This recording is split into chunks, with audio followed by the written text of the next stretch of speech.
da Federal do Paraná, tá? Vamos lá. Terceiro postulado de Kekulé, valências equivalentes.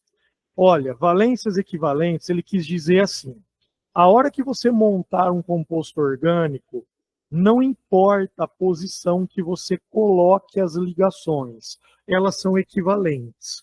O que ele quis dizer é algo assim: imagina o cloroforme. O que é o cloroforme? O cloroforme é essa substância, é o triclorometano.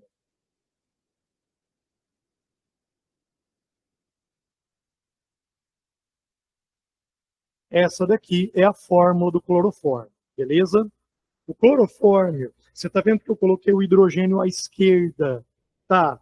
Mas eu não poderia, por exemplo, representar o clorofórmio assim, colocar o hidrogênio, sei lá, para cima? Poderia. Aliás, posso, mas nem poderia. Tá. É um outro clorofórmio? Não. A ideia da valência equivalente é essa. Não importa a posição que você coloque os átomos. O que é o clorofórmio? Carbono ligado a 3 cloros e um hidrogênio. Você fez essas ligações? Fiz. Não importa se eu coloquei à esquerda, para cima, para baixo, para a direita, não faz diferença. É a mesma molécula. Então, essas moléculas elas são iguais. Eu não tenho 2 ou 4 tipos de clorofórmio. Ó, imagina que isso aqui fosse uma torneira. Eu peguei a torneira e dei uma giradinha. Pronto, o hidrogênio foi para cima. Ou ao contrário, né, no sentido horário, o hidrogênio foi para cima. É isso. Porém, esse postulado, ele tem um erro. Esse erro ele foi corrigido e ele tem exceção. A Federal do Paraná faz uns 3 vestibulares. A primeira questão da discursiva foi comentar a respeito desse erro. Onde está o erro do terceiro postulado de Kekulé? Ao invés do triclorometano, pega agora o diclorometano, que foi exatamente essa substância que a Federal pediu para você comentar, falar do erro e arrumar o erro. O que estava errado? Diclorometano é isso aqui. 2 cloros, dicloro, ligado no carbono, ligados ao carbono, e 2 hidrogênios. Pela ideia do Kekulé, se valências são equivalentes, eu posso colocar os cloros e os hidrogênios onde eu quiser. Então, eu posso montar um diclorometano assim, claro, pela ideia do Kekulé, é permitido. Você pode pôr cloro e hidrogênio onde você quiser. Valências equivalentes. Só que dessa maneira, o que vai acontecer? Dessa maneira, para quem reparou, uma molécula vai ser polar e outra vai ser apolar. Ó, olha a molécula da direita. A molécula da direita está com um cloro de cada lado. Lembra que na polaridade você faz o vetorzinho e ele aponta para o átomo mais eletronegativo? Na molécula da direita, aqui, ó, vetor apontando para um cloro e apontando para o outro. Vetor polaridade cancela, porque vetores iguais na mesma direção em sentidos opostos não dá resultante. Essa molécula seria apolar. Agora essa aqui, ó, vetor apontando para um cloro e vetor apontando para o outro. Vetores com essa distribuição cancela, não, dá uma resultante. Quando dá um vetor resultante, e a resultante é esse vetor tracejado, essa molécula é polar. Só tem um problema. Se é a mesma molécula, ora ela não pode ser polar, ora ela não pode ser apolar. Tem que ser um ou outro. Ou é só polar, ou é só apolar. E quando eles iam pegar o diclorometano na prática, eles só encontravam esse aqui, só o polar. Esse aqui não tinha. Não aparecia o diclorometano apolar. E isso chamou atenção. Por quê? Porque a ideia da valência equivalente era para ter os dois, mas nunca havia o apolar, sempre o polar. Por quê?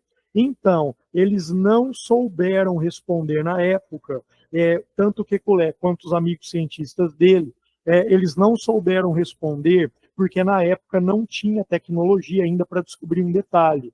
Olha como eu representei as fórmulas. Eu estou considerando que a estrutura é plana. Olha, ela está na forma de cruz, ou um quadrado, enfim, ela é plana. Então, nessa época, e a época dos postulados aqui é 1850 para 1860, nessa época, eles acreditavam que o carbono era plano. Só bem mais para frente, na virada do século, dois cientistas, um que se chamava Van Toth e outro que se chamava Lebel, mas faz uma anotação. A Federal do Paraná não cobrou o nome deles, não precisa decorar. Mas dois cientistas, um que se chamava Van Toth e outro que se chamava Lebel, eles acabaram descobrindo que o carbono com 4 ligações era tetraédrico e não plano. E aí o erro está solucionado. Por quê? Porque no tetraedro eu não tenho ligação 180 graus uma da outra. Ó, aqui está 180. No tetraedro, qualquer lugar que você colocar o cloro vai dar um vetor, porque aqui não é uma ligação em cima, uma ligação embaixo. Ó, o ângulo é 109. 109, galera, é mais ou menos assim, igual tá meu dedo. Ó, aqui tem que estar um pouquinho mais para baixo, mas meu dedo não desce. Mas seria mais ou menos assim, ó, tá para cá e tá para cá. Põe um cloro aqui e coloca outro aqui. Vai anular? Não, vai dar uma resultante aqui. Consegue enxergar? O detalhe é que esse dedo ele tinha que estar assim, ó, tinha que ser assim. Assim é 109, tá? Mas assim, ó, põe um cloro aqui e põe o outro aqui. Dá uma resultante. Então, qualquer lugar que você colocar os cloros vai dar resultante. Então, não existe o apolar. O que a Federal falou? Falou da ideia das valências equivalentes, comentou que haveria esse problema com essa fórmula, pediu para você falar por que dá o problema, então você tinha que mostrar que nessa posição é polar e aqui é apolar, e pediu a solução. Aí não precisava falar o nome do Van Toth e do Lebel, mas a solução é que o carbono, descobriram quase 40, 50 anos depois, o carbono era tetraédrico, ele é tridimensional e não plano. Problema resolvido. Mas aí, esse era um erro mesmo. O Kekulé não tinha como descobrir que ele era tetraédrico. Por quê? Porque não havia equipamento na época que descobriria isso. Então, isso é um erro, e o erro foi arrumado. Porém, existe uma exceção. Alguém sabe qual é a exceção? Galera daqui, galera de casa, esse postulado tem uma exceção. Ó, a ideia é valência equivalente. Você pode colocar o ligante em qualquer lugar que dá na mesma. Onde você não pode pôr em qualquer lugar, que é em muda de substância, na isomeria espacial. A isomeria geométrica e a isomeria óptica, qual que é a base dessas isomerias? Se você inverter dois ligantes, você formou moléculas diferentes. Então, esse postulado tem exceção. A isomeria espacial, as valências não são equivalentes. Mudando ligação de posição, você forma substâncias diferentes. Tudo bem, galera, quanto aos postulados? Então, é isso.